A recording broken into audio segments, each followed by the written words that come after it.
So I thought I'd take a minute or two here and show how I used to handle Lightwave's rendering, the noise. So here you're all familiar with this particular scene, and I rendered this at two samples and at 4800 by 4800, and it took a minute seven, or not a minute, 1 hour 7 minutes.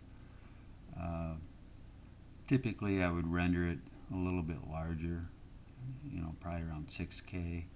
Uh, but just for this demonstration here, kept it at 48K. What I would do is render it the lowest samples possible to get halfway decent rendering time. Usually, the rendering times, as I recall, were around 40 minutes or so, and that was with Lightwave 2020. I'm not doing much of this work anymore. As a matter of fact, I haven't done any interior work now for, about a year and a half, 2 years, ever since I kind of went into my own and started doing more industrial stuff. But anyway, this is what I did do, and it was successful. So first of all, I'd have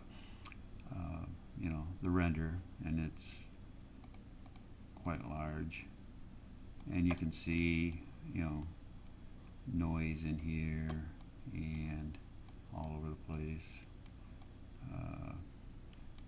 But some of the noise, I think you'd want to keep, especially after what I show you here, what I'm going to do. So what I would typically do is take the raw image that Lightwave rendered and load it back into Lightwave in a blank scene, and go into here and just click OK, and it'll set the camera up to the right size and everything. We can turn that off right there, and then go into the render properties here and turn on the GPU denoiser, and just go ahead and denoise that image. Now, the larger your image, the better the denoiser works. I mean, and that goes with all denoisers. The more information you can give it, the better it can kind of do its thing. And I'm using 2020 in this case, simply because I got other stuff going on here with Lightwave 2024. So here we have the denoised version, and let's just zoom in to 100%, and you can see how that really cleaned things up a little bit. Now the wood grain, it kind of melded all that together, which I'm not too crazy about that.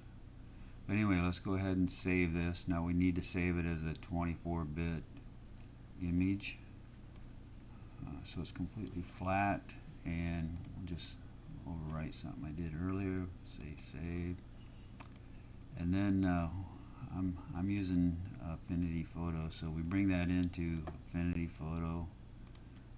We'll go ahead and open this up, and here it is, and we'll just go ahead and I'm going to just copy that, paste it in here, and we could say we're done, but I don't want to say we're done yet because I want to fix some things.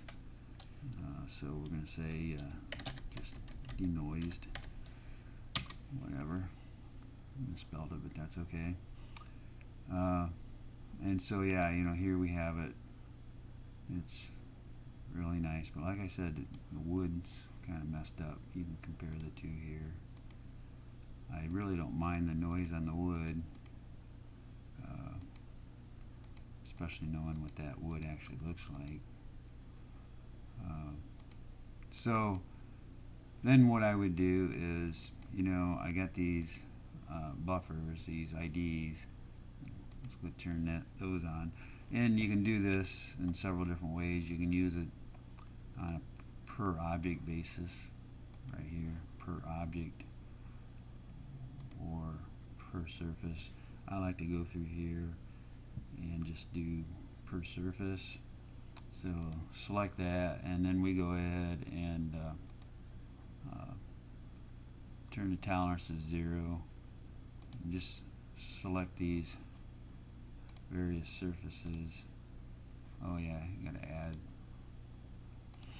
to the selection. So here we go, we're adding. So we got basically all of our wood is accounted for here, and the wood here, let's account for that. Now let's take a look here at this sofa. You can see if I turn the denoise version off, you can see that actually that sofa looks better, you know, in the noisy version versus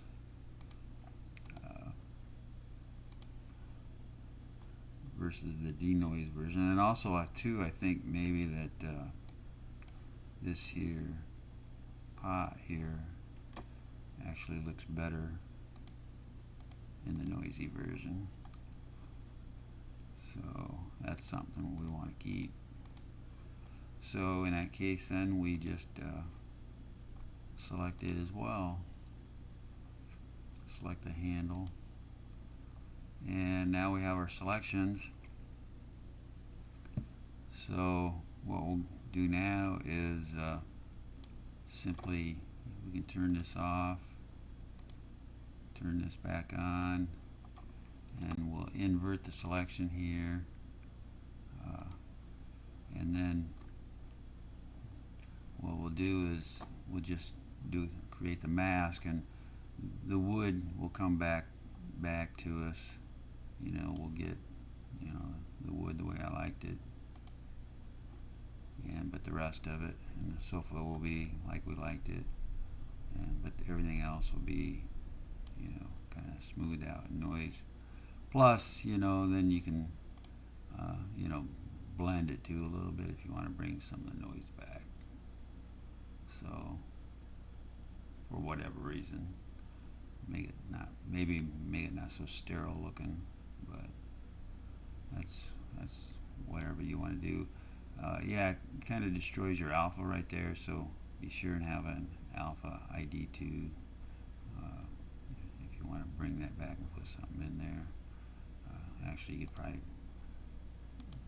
yeah, you could pull it off here anyway. So, but anyway, that's kind of what I would do, and then I wouldn't call it quits at that point. I would just go ahead and sample the image down by 2 or maybe even a factor of 3 to get what I'm originally looking for. And what that does is keep in mind, you know, it was rendered with just 2 camera samples, so the AA is not going to be all that great in areas. So resampling it down will kind of fix that kind of stuff. And in some cases, you might have to, you know, in your render, you know, bring the AA up, maybe to 3 or 4 to help clean those edges up a little bit more. But I found that 2 works pretty good. If I render at 6K and bring it down to 2K, cleans that up pretty good.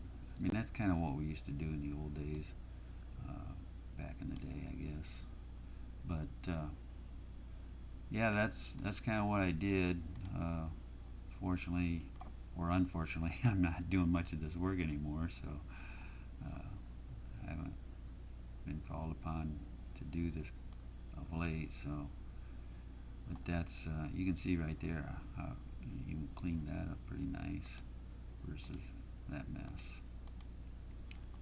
But anyway, that's kind of how I did it, and it seemed to work, and made render times a little bit more reasonable. And for stills, you know, that was fine. You know, to get a 40-minute render was okay, because you just set it up at night, and maybe you have 2 or 3 shots that you know you want, so you just animate your camera and good to go.